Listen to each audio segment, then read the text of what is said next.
제가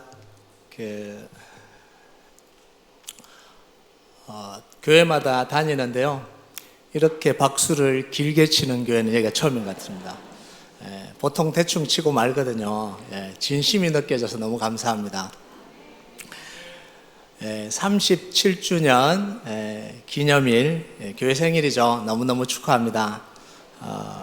하나님의 은혜가 없으면 37년이라는 시간을 오기가 너무너무 힘들어요.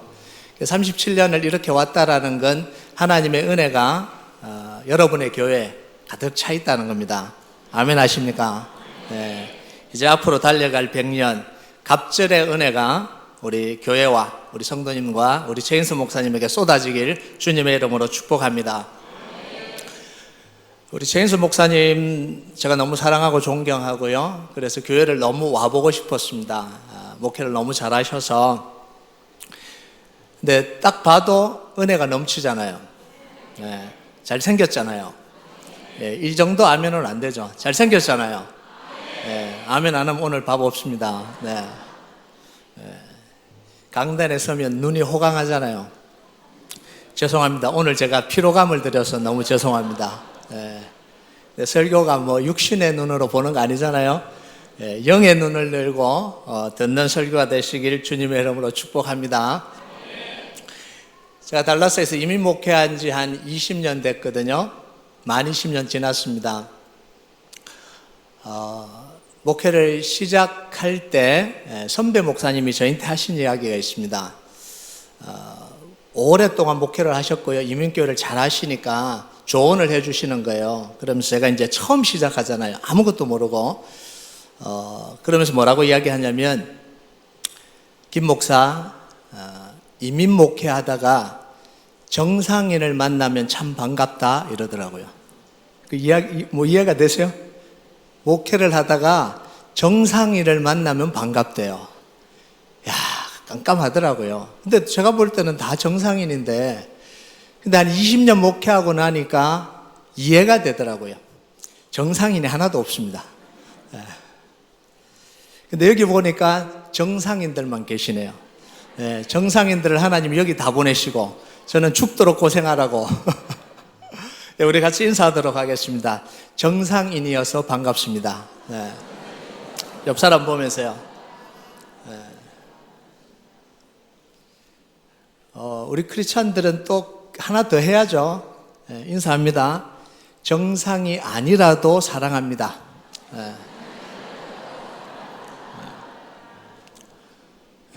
저는 딸이 하나 있는데요. 지금은 대학생입니다. 이름은 지호고요. 지호가 4살 생일 때 제가 약속을 했습니다. 생일이 되면 스쿠트를 사주겠다고 약속을 했습니다. 여러분 혹시 스쿠트가 뭔지 아세요? 네, 이렇게 싱싱이라 그러죠. 이렇게 손을 잡고 발로 굴려서 가는. 제가 약속하고 난 뒤에 우리 지우가 동네를 다니면서 언니들, 오빠들이 싱싱이 타는 모습을 볼 때마다 저희한테 물어요. 아빠, 지우 생일 언제야? 5만 자면 돼? 10만 더 자면 돼? 이렇게 물어보는데 제가 할 말이 없었어요. 왜냐하면 지우 생일이 되려면 6개월 이상 남아 있었거든요. 여러분, 5하고 10밖에 모르는 아이에게 6개월을 어떻게 설명을 합니까? 그래서 제가 지우한테 이렇게 이야기했습니다. 지우야, 잘 들어. 지우 생일이 되려면 10 남았어. 이렇게 이야기했어요. 지우가 듣더니 뭐라 그러냐면, 아빠, 너무 멀다. 이렇게 이야기를 해요. 그러면서 달력으로 막 뛰어갑니다. 달력으로 뛰어가더니, 아빠, 지우 생일 짚어봐. 지우 생일 11이지, 1이 2개 있는 거. 그때 6월달 달력이었거든요. 6월 11일 짚으면 자기 생일이래요. 그래서, 지우야, 지우 생일은, 봐, 6장을 제가 넘겼습니다. 1장, 2장, 3장, 4장, 5장, 6장 넘겨서 12월 11일이야. December 11 이렇게 이야기했어요. 그럼 지우가 한참 생각하더니 이렇게 이야기합니다. 아빠, 이거 다 찢어버리자. 스쿠터를 얼마나 갖고 싶었으면 그 6개월을 그냥 찢어버리세요. 여기서 제가 질문 하나 던지겠습니다.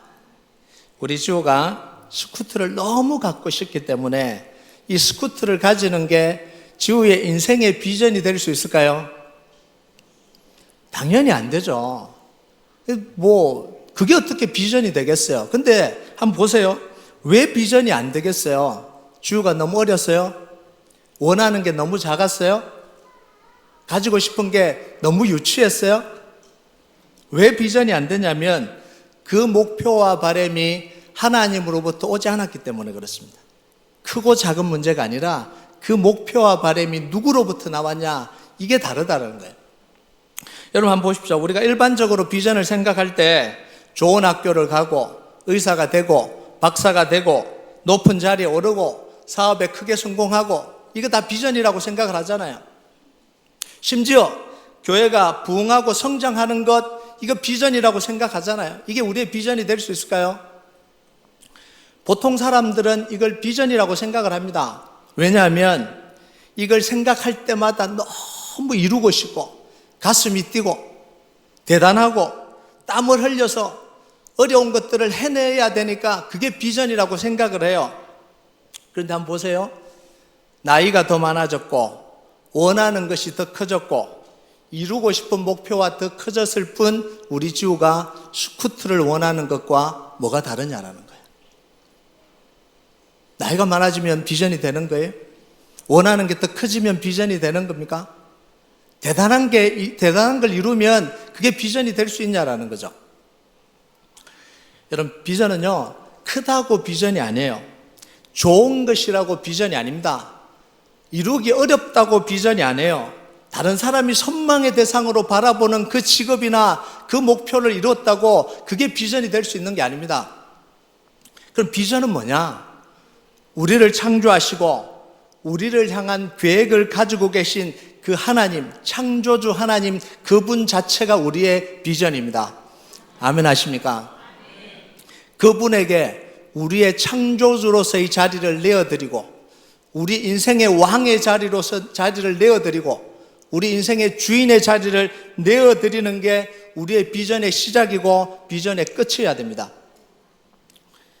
하나님이 우리 인생의 왕과 주인이 되면 그 다음은 누가 이루시냐면 하나님이 다 이루시는 거예요. 그래서 비전은 누가 이룹니까?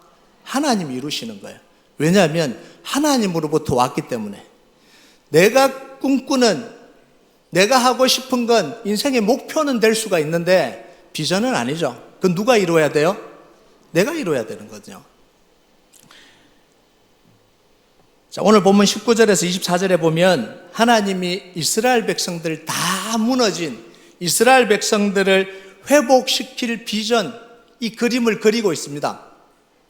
그 구체적인 모습이 뭐냐면 메뚜기 재앙으로 황폐했던 땅들이 다시 회복돼서 포도주가 넘쳐나고 이른 비와 늦은 비가 다시 내려서 포도주ter에는 포도주가 가득하고 마당에는 밀이 가득하고 경제적으로 부유해지는 이런 그림을 그리고 있습니다. 그리고 이스라엘을 괴롭히던 주변 나라가 다 물러가고 이스라엘이 다시 부강해지는 꿈. 한마디로 이야기하면 다윗 왕의 영광, 그 시절의 영광을 다시 회복하는 것, 이걸 보여주시는 거예요. 자, 그런데 이런 겉모습만 보면 우리는 잘못 보고 있는 겁니다. 27절을 한번 읽어볼까요? 27절 다 같이 읽겠습니다. 시작. 즉 내가 이스라엘 가운데 있어 너희 하나님 여호와가 되고 다른 이가 없는 줄을 너희가 알 것이라. 내 백성이 영원히 수치를 당하지 아니하리로다. 아멘. 내가 이스라엘 가운데 있어 너희 하나님 여호와가 되고, 하나님이 이루시려고 하는 이 핵심이 뭐냐면 이거예요. 경제적으로 부유해지고 군대가 물러가고 부강해지고, 이게 목표가 아니라 이걸 통해서 이루려고 하는 게 뭐예요? 내가 너희의 하나님 여호와가 되기를 원한다라는 겁니다. 여러분, 우리 하나님이 우리 인생의 진정한 주인이 되지 않고는 우리의 비전을 이야기할 수가 없습니다. 왜냐하면 비전이라는 게 내 욕심에서 나오는 것도 아니고요, 하나님으로부터 나오고 하나님이 이루시는 게 비전이기 때문에 그렇습니다.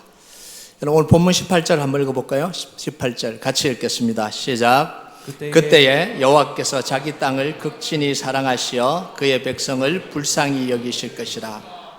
자, 지금 이스라엘 백성들의 상태가 뭐냐면 너무 무너져서 회복을 꿈꿀 수 없는 상황입니다.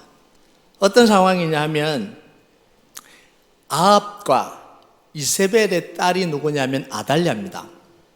이 이세벨은요, 이 바알 신을 섬기는 사제 정도 되는 거예요. 이 딸이 남왕국 유다의 요람 왕과 결혼을 했습니다. 이 결혼은 정말 잘못된 결혼이죠. 결혼을 했어요. 그 아들 이름이 뭐냐면 아하시아입니다. 이 아하시아가 일찍 전쟁에서 죽어요. 그러면 그 아들들이 왕위를 이어야 되잖아요. 그런데 이 아달랴가 왕위 계승을 할 수 있는 아들들을 다 죽여버렸습니다. 그리고 자기가 왕이 되는 거죠. 그래서 남왕국 유다 역사에 처음으로 단 한 번 여왕이 있었는데 이게 아달랴예요. 자, 그런데 하나님이 보호하셔서 이 젖먹이 요아스를 하나님이 살려주시잖아요. 그리고 7년 동안 이 성전에서 숨겨서 기릅니다. 그리고 7년 뒤에 7살짜리 요아스를 복귀시킨 거예요. 왕으로 복귀시켰습니다. 그 나라가 지금 어떻겠어요? 경제적으로 다 무너졌죠. 정치적으로도 무너졌죠. 군사적으로도 다 무너졌죠. 이 다 망한 이스라엘이 뭘 꿈꿀 수 있겠어요? 망해도 너무 망하니까 꿈꿀 수 없는 거예요. 여러분, 좀 힘들면 우리 열심히 해보자, 이 말이 그래도 기대가 되잖아요. 좀 미래를 좀 꿈꿔보자, 이게 가능해요. 그런데 너무 쫄딱 망하면 꿈조차 못 꾸잖아요.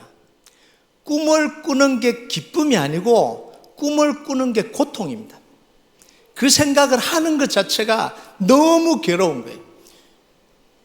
여러분, 인생의 고난의 터널을 지나온 분들은 알아요. 잘 될 거야. 그게 고통인 거예요. 누군가에게는 잘 될 거야가 격려인데 진짜 바닥까지 떨어진 사람들에게는요, 잘 될 거야, 이게 고통인 거예요. 너무 힘든 거예요.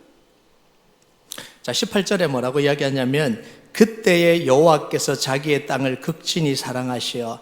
그때가 언제예요?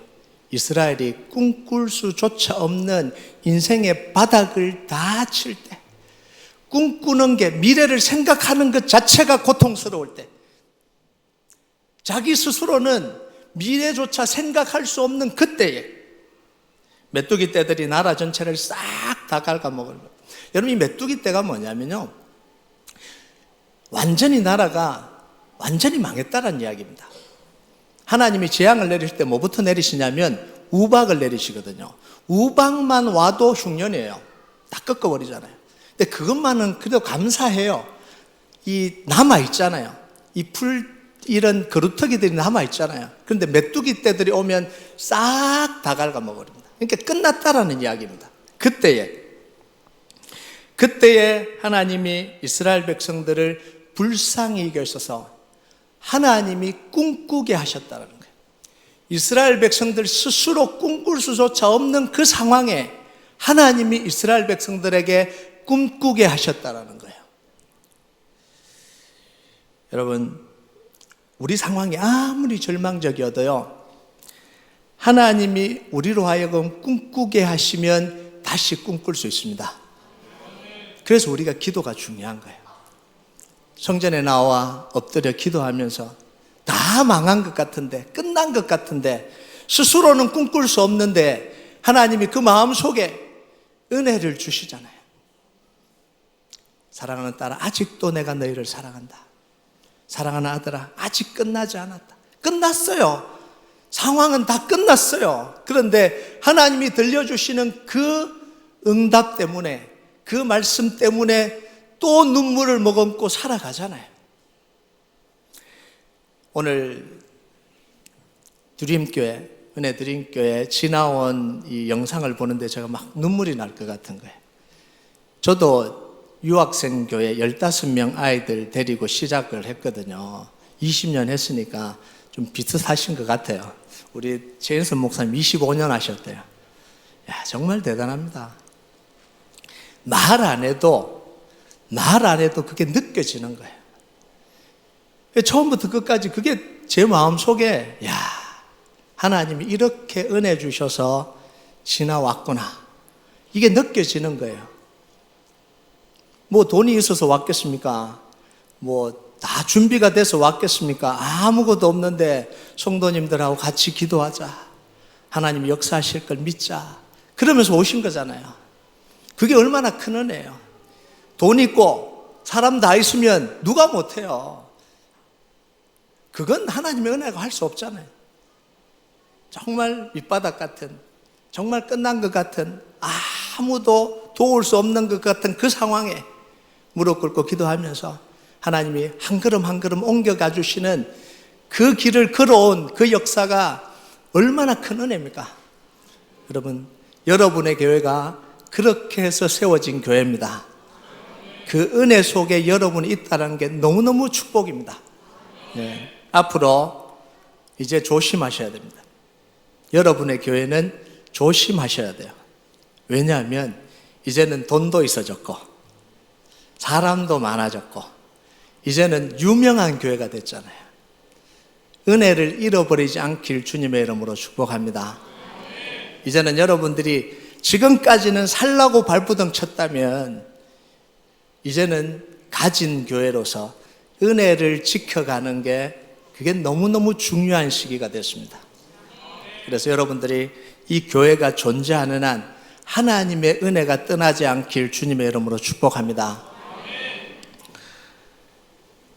여러분, 아브라함의 비전 누구로부터 시작이 돼요? 하나님, 제가 가나안 땅으로 가서 큰 민족 이루고 하나님 역사 이룰게요 이러고 시작된 거 아니잖아요. 우상 숭배하던 그 아브라함을 하나님이 찾아오셔서 내 본통 친정 아비집을 떠나라. 내가 너로 큰 민족 이루고 내 이름을 장대하게 해주겠다. 네가 복의 근원이 되겠다. 그때부터 아브라함이 꿈꾸기 시작하잖아요. 여러분, 다윗이 언제부터 꿈꾸기 시작해요? 하나님 저를 왕으로 만들어주시면 이스라엘을 하나님 나라로 세울게요 이렇게 하지 않잖아요. 이 다윗은요, 꿈꿀 수 없는 상황이었습니다. 시골 베들레헴에서 태어났는데 그 가정이 가난한 가정이잖아요. 가난한 가정이라도 아버지 엄마가 사랑해주면 좋은데 안 사랑해주잖아요. 인정을 안 해주잖아요. 형들이 무시하잖아요. 이 아이가 어떻게 꿈을 꾸겠어요? 어느 날 사무엘이라는 선지자가 그 동네에 찾아왔습니다. 잔치잖아요. 그 동네 잔치에 그 집에 양을 쳐야 되면 이세의 집에 아들이 몇 명이에요?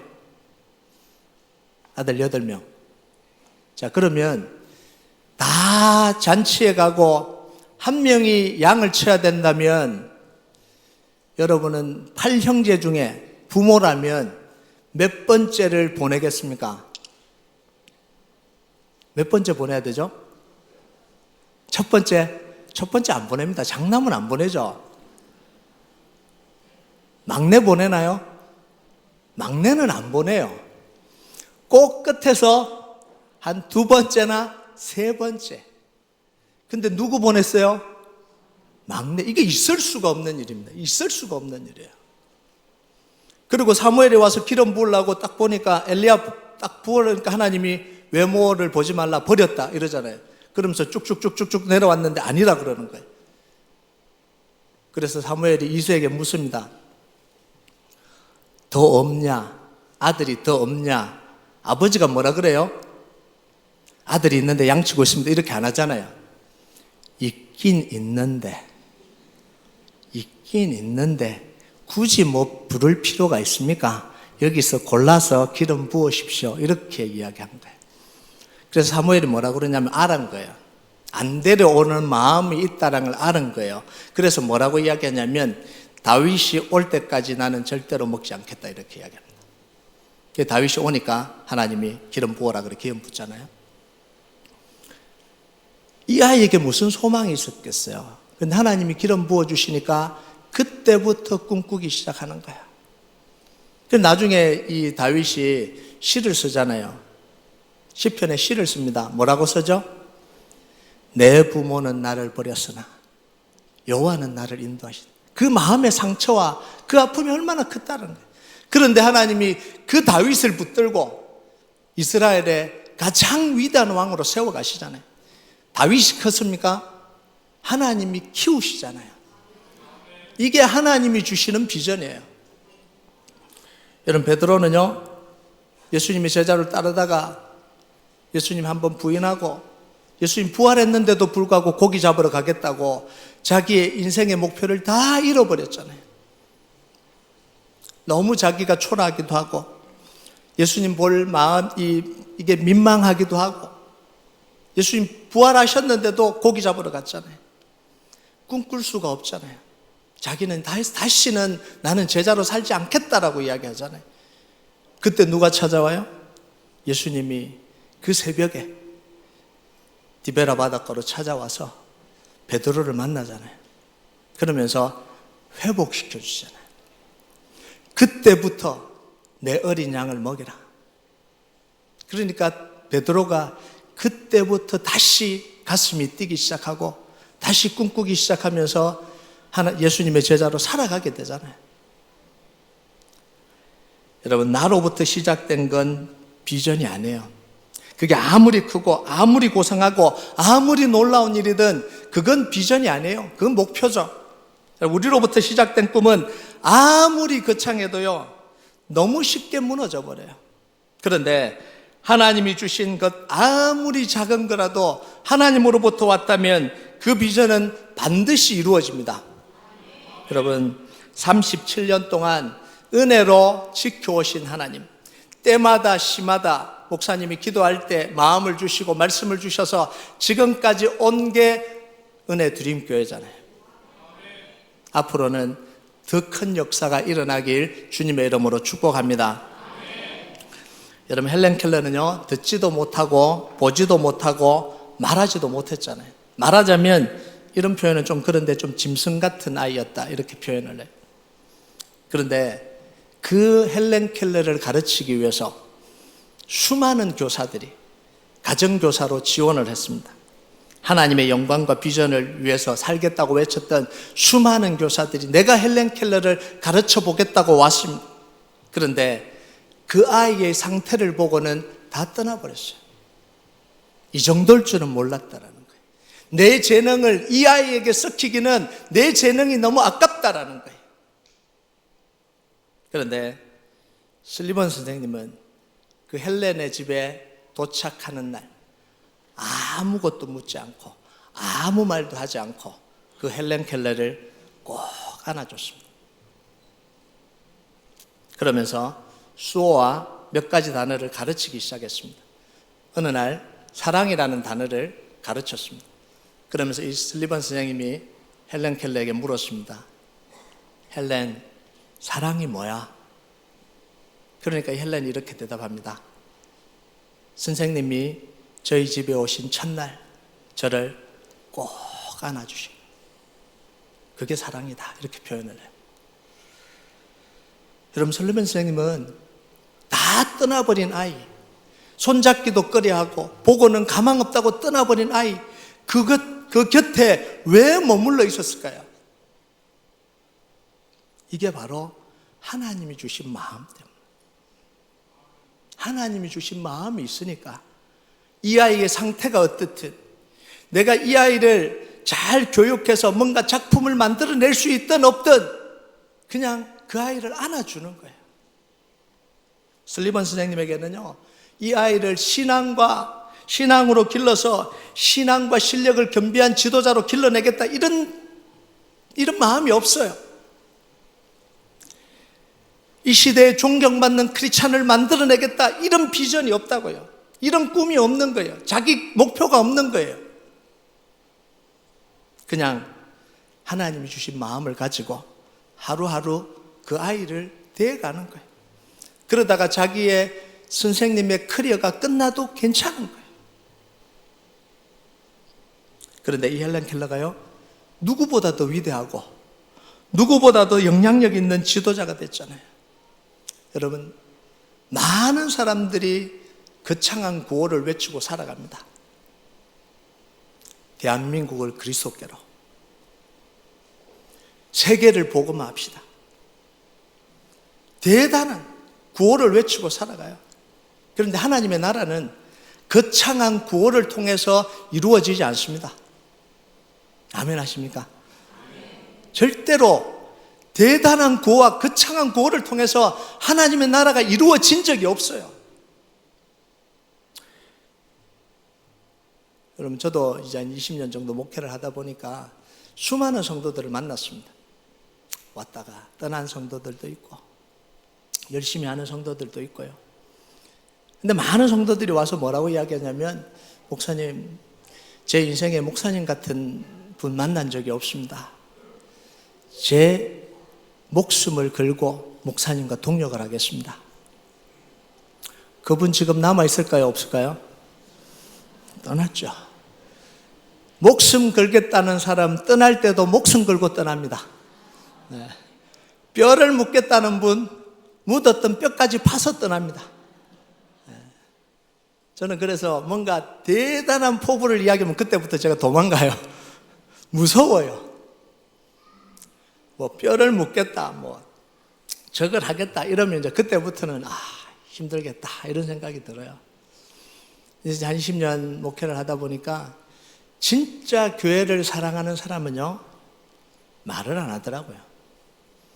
그냥 해요. 목사님 제가 뭐 할게요 이런 이야기도 안 해요. 그냥 하고 계시더라고요. 하고 계시는 거예요.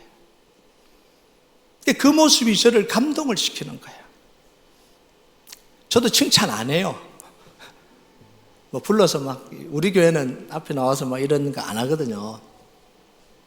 헌금 낼 때도 그런 거 원하면 헌금 내지 마라 그래요. 그런 의도를 가지고 헌금을 내거나 뭔가 일을 하면 반드시 상처받고 떠날 테니까 그런 마음이라면 하지 마라. 하나님은 돈으로 역사하시는 분이 아니다. 그러니까 성도들이 이제는 알아요. 근데 진짜 신실하게 섬기는 분이 계세요. 저를 감동시켜요. 저보다 기도를 더 많이 해요. 근데 그렇게 헌금을 많이 하고 그렇게 섬기는데도 단 한마디 하지 않아요. 그냥 묵묵히 섬겨가요. 여러분, 하나님이 주신 마음, 하나님이 주신 비전을 품은 사람에게는요, 여러 가지 현상들이 나타납니다. 첫 번째가 뭐냐면 갈망이에요. 갈망. 하나님이 주신 마음을 품은 사람들은 가슴이 뛰게 돼 있어요. 그럭저럭 대충 살 수가 없는 거예요. 제가 감동을 받았던 게 뭐냐면, 최인서 목사님 어저께 식사 교제하면서 토요일만 되면 성도들이 그렇게 와서 교회에 섬긴대요. 도대체 왜 그러시는 거예요?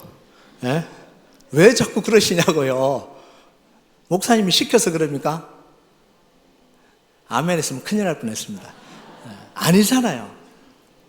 하나님을 사랑하니까, 교회를 사랑하니까 오고 싶잖아요. 섬기고 싶잖아요. 이게 갈망이라는 거예요.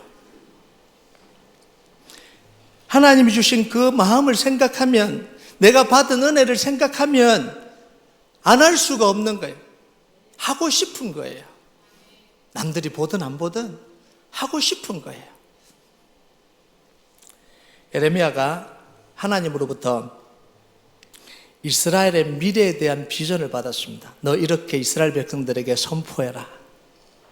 그래서 예레미야가 이스라엘 백성들에게 선포합니다. 그런데 이스라엘 백성들이 안 듣잖아요.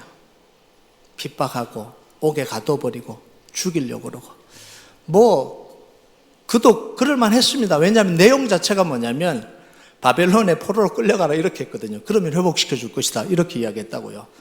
끌려간 사람은 좋은 무화과 열매고 남아있는 사람은 먹지 못하는 무화과 열매다. 그러니까 사람들이 반발하고 일어난 거죠. 뭐 당연한 건데. 근데 하나님이 주신 마음을 가지고 정말 하나님 역사하실 것을 믿고 선포했잖아요.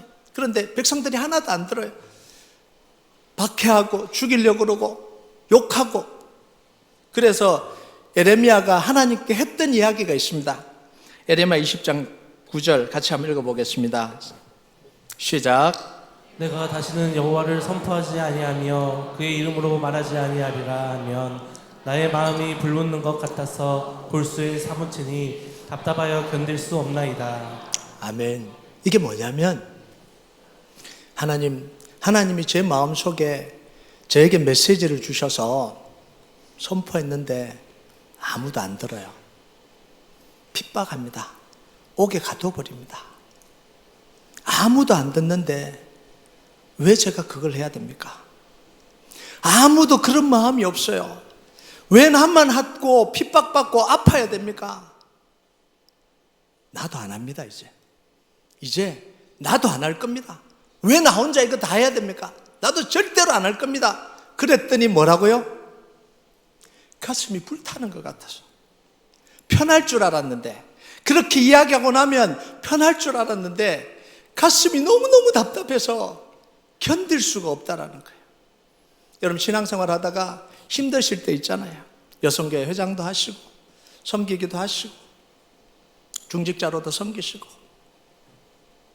섬기다 보면 꼭 이런 마음이 들잖아요. 나 혼자 하는 것 같아. 목사님도 안 알아주시는 것 같아. 아니, 우리 목사님 잘 알아주실 것 같아. 왜 나 혼자 해야 돼? 왜 이렇게 힘들어야 돼? 그럼 목사님 찾아가요. 이제는 올해는 안 하겠다고 나 말할 거야. 목사님 너무너무 힘들어서 올해는 쉴게요. 저도 안 할 겁니다. 하면 욕먹고, 실컷 했는데 욕먹고, 제가 뭐 하면 뭐 합니까? 그러면 마음이 편할 줄 알았는데 편하시던가요? 안 편하잖아요. 너무 답답하잖아요. 왜 그러겠어요?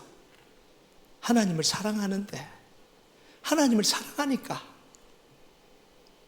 그게 하나님이 주신 마음이에요. 약 20년 전에 제가 큰나무교회 15명 유학생이 있는 교회를 부임을 했습니다. 부임도 아니죠. 그냥 뭐 어거지로 맡았어요. 교회가 가보니까, 여기까지만 하고 마칠게요. 보니까 오늘 네. 오늘 하려면 1시간 해야 되는데 네. 세계파로 나눠져 있는 거예요. 여러분, 15명이 세계파로 나눠지는 게 이게 가능합니까? 세계파로 나눠지는 거예요. 그러면서 이렇게 앉는 것도 여기 한 15명이면 앉아봐요. 여기 한 무더기, 저기 한 무더기, 저기 한 무더기 앉아서 있는 거예요. 교회가 엉망이에요. 예배하려고 이제 설교하려고 섰는데 사람들이 저를 쳐다봐요. 학생들이죠. 뭐 이제 어린 학생들도 몇 명 있고 이제 박사과정, 포닥과정 뭐 이런 사람, 가정을 이룬 사람들인데 저를 바라보는 그 눈에서 은혜의 광채가 나야 교회인데 살기가 느껴지는 거예요. 여러분, 교회에서 살기를 느껴본 적 있어요? 저는 너무너무 충격을 받았습니다. 어떻게 예배하려고 앉아있는 사람들의 눈에서 살기가 느껴질까? 근데 그 교회 안 가고 싶었어요. 근데 하나님 보내셔서 어쩔 수 없이 갔습니다. 근데 가보니까 청년들이 다 공부에 찌들어 있고요. 술, 도박, 뭐 여기에 다 빠져있는 스트레스를 받으니까. 그래서 제가 그 청년들에게 우리 금요일날 모여서 집회하고 기도하자. 그러니까 6명인가 왔어요. 찬양팀을 만들었습니다. 찬양팀을 만들었는데 이 찬양팀이 가관이에요. 찬양 인도자를 세웠는데 찬양 인도자는 기분이 나쁘면 교회를 안 와요. 찬양을 인도해야 되는데 여자친구랑 싸우면 교회를 안 와요. 그거 어떻게 해요? 드럼 뭐 했는데 이제 배운 애들 시켜놓으니까 오늘 드럼 잘 치시더만요. 이 소리가 뭐 자기 멋대로 나죠. 기타 이제 배운 애 소리가 나는 게 아니고 칙칙칙칙칙 그래요. 키보드 겨우 소리 나는 애들 데리고 찬양팀을 세웠습니다. 그러니까 회중석에 한 명이나 2명 앉은 예배 드려지는 게 신기했습니다. 근데요, 제가 찬양이 끝나고 올라와서 설교를 딱 하는데 설교를 시작하지마다 통곡을 하는 거예요. 펑펑펑 우는 거예요. 다음 주도 가서 하는데 설교를 시작하자마자 울기 시작하는 거예요. 그래서 제가 착각을 했습니다. 내 설교가 이 정도인가? 말씀의 파워가 이 정도인가? 알고 보니까 서러워서 우는 거예요. 말씀의 은혜 받아서 우는 게 아니고 서러워서 우는 거예요. 교수님한테 구박받아서 울고, 영어가 안 돼서 울고, 억울한데 말 못하니까 한국말로 하면 다 따질 텐데 따지지 못해서 울고, 집 생각나서 울고, 그냥 계속해서 우는 거예요. 한 달을 넘게 그냥 말씀을 시작하면 우는 거예요. 이때 제가 청년들에게 하나님 주신 마음을 나눴습니다. 금요일 날 우리가 이 기도하면서 회복하자. 기도하면서 청년들이 모여서 이 어려운 유학 생활을 믿음으로 이겨내자. 제가 가보니까 그 교회 재정집사가 교회 돈으로 고스톱 치고 막 그랬더라고요. 교회가 아니에요. 금요일 되면 다 파티 가고 술 먹고 고스톱 치고 뭐 난리도 아닌 거죠. 이거 하지 말고 정말 기도하면서 하나님의 은혜를, 하나님 비전 주시는 대로 우리가 살아가자. 금요일 밤 되면 하나님 앞에 나와서 찬양을 하고, 이 찬양팀 잘 세워서 음반 내자. 미쳤죠, 제가. 이 사람들 데리고 음반 내자 그랬으니까. 방학 되면 딴 데 놀러 가는 것보다 선교지 가서 우리 선교하러 가자. 이런 이야기를 했습니다. 말도 안 되는 이야기였죠. 애들이 다 비웃었어요. 그런데 말도 안 되는 이야기를 또 했어요. 왜냐하면 하나님이 그렇게 마음을 주시는데 어떻게 해요? 했죠. 자, 그런데 하나님이 하시는 일이 놀라워요. 그렇게 기도하라고 나니까 악기를 전공하는 사람들을 하나씩 보내주는 거예요. 나중에는 드럼, 키보드, 색스폰, 일렉기타 모두 재즈 전공하는 석박사들로 다 채워졌어요. 풀밴드가. 한 사람도 돈을 주고 데려온 사람이 없어요. 한 사람도 제가 불러온 사람이 없어요. 하나님이 하나씩 불러요. 한때요, 지금은 이제 다 졸업하고 다 떠났습니다. 한때 우리 교회에 건반 연주자만, 피아노, 오르간, 석박사 과정의 연주자만 18명 있었습니다. 전 교인이 40명. 전 교인이 40명에 건반 연주자가 18명이에요. 놀라운 게 뭔지 아세요? 그 18명의 반주자들이요, 그 당시 20년 전에 미국 교회를 가서 반주를 하면 수요일 한 번 가고 주일 한 번 가면 150만 원 줬습니다. 유학생들 얼마나 힘들어요. 그렇게 가서 이렇게 한 번 해주고 오면 그 돈을 벌 수 있는데 안 가더라고요. 물론 한 명도 안 간 건 아닌데 거의 안 갔어요. 제가 붙드는 것도 아닌데 안 갔어요. 기적이죠. 여러분, 이게 하나님이 하시는 일입니다. 여러분, 하나님이 하신다고 하면 저는 가슴이 뛰어요. 누가 찾아와서 뭐 돈 주겠다 이런 사람도 제가 많았거든요. 목사님 제가 얼마 헌금하겠습니다 이런 사람 많았거든요. 하나도 가슴이 안 뛰어요. 그런데 기도하는 중에 하나님이 하신다고 하면 가슴이 뛰어요. 왜? 하나님이 이루실 거를 믿기 때문에 그래요. 여러분의 교회는 8번 이전했다 그러는데 대단하십니다. 저희는 4번 이전했거든요. 유학생 교회가 4번 이전해서 지금은 한인사회의 가장 중앙에 와 있어요. 저 변두리에 있던 교회가. 유학생 교회가 그 이전을 하면서 성전 구입을 하고 그 과정을 이루어가는 게 얼마나 어려웠겠어요. 돈도 없고 사람도 없고. 근데 처음에 이제 하나님 마음을 주셔서 하자 그러면 사람들이 될까 이랬어요. 될까.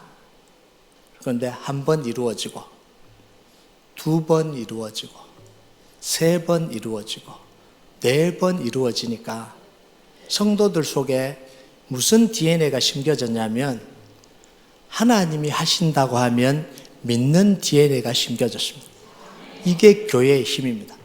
사람들이 교회의 힘이 아니고요, 돈이 교회의 힘이 아니고요, 성도들이 말씀이 선포될 때 그 말씀대로 하나님이 이루신다라는 그 확신이 드는 교회가 부자 교회예요. 부유한 교회입니다. 저는 확신합니다. 여러분의 교회가, 은혜 드림 교회가 그런 교회인지 확신합니다. 아멘 하십니까? 이제 마무리하겠습니다. 우리 최인선 목사님 강단에서 말씀 선포할 때마다 여러분들 계속해서 기도해 주세요. 여러분이 기도하는 응답이 어디서 와야 돼요? 하늘에서요? 신비하게요? 매주 선포되는 강단의 말씀을 통해서 여러분들에게 하나님, 여러분이 기도하고 있는 가정의 문제, 여러분의 자녀들의 문제, 여러분의 인생의 문제가 어디서 응답돼야 돼요? 하나님의 말씀 선포를 통해서요. 그래서 여러분의 우리 최인선 목사님의 메시지가 살아있도록 기도해 주시고요. 사무엘에게 주셨는 축복처럼 사무엘이 사람의 여호와께서 그와 함께 계셔서 한마디도 땅에 떨어지지 않게 해주시는 역사가 계속해서 일어나길 주님의 이름으로 축복합니다. 그래서 여러분의 교회가 말씀 위에 든든하게 세워지는 역사가 일어나길 주님의 이름으로 축복합니다. 기도하겠습니다. 하나님 감사합니다. 우리 사랑하는 김천 은혜 드림교회 말로만 듣다가 와보니까 하나님이 어떻게 역사하시는지 너무나 선명하게 볼 수 있습니다. 이 땅에 하나님의 교회를 세우시고 이 땅에 잃어버린 영혼을 찾아 구원하시는 하나님의 역사가 이곳에서 이루어졌음을 감사하고 찬양합니다. 37년 된 교회가 이제 앞으로 계속해서 갑절의 은혜, 갑절의 영감, 갑절의 축복으로 이 지역을 살려내는 귀한 교회로 쓰임받을 수 있도록 축복하여 주시옵소서. 우리 사랑하는 성도들, 교회를 사랑하고 하나님을 사랑하고 우리 목사님 사랑하면서 함께 하나님의 나라를 이루어가는 복된 교회 되도록 주님 함께하여 주시옵소서. 그래서 하나님, 이 교회가 하나님의 마음을 시원케 해드리고 하나님의 나라를 온전하게 이루을 수 있도록 하나님 축복하여 주시옵소서. 감사드립니다. 예수님 이름으로 기도드립니다. 아멘.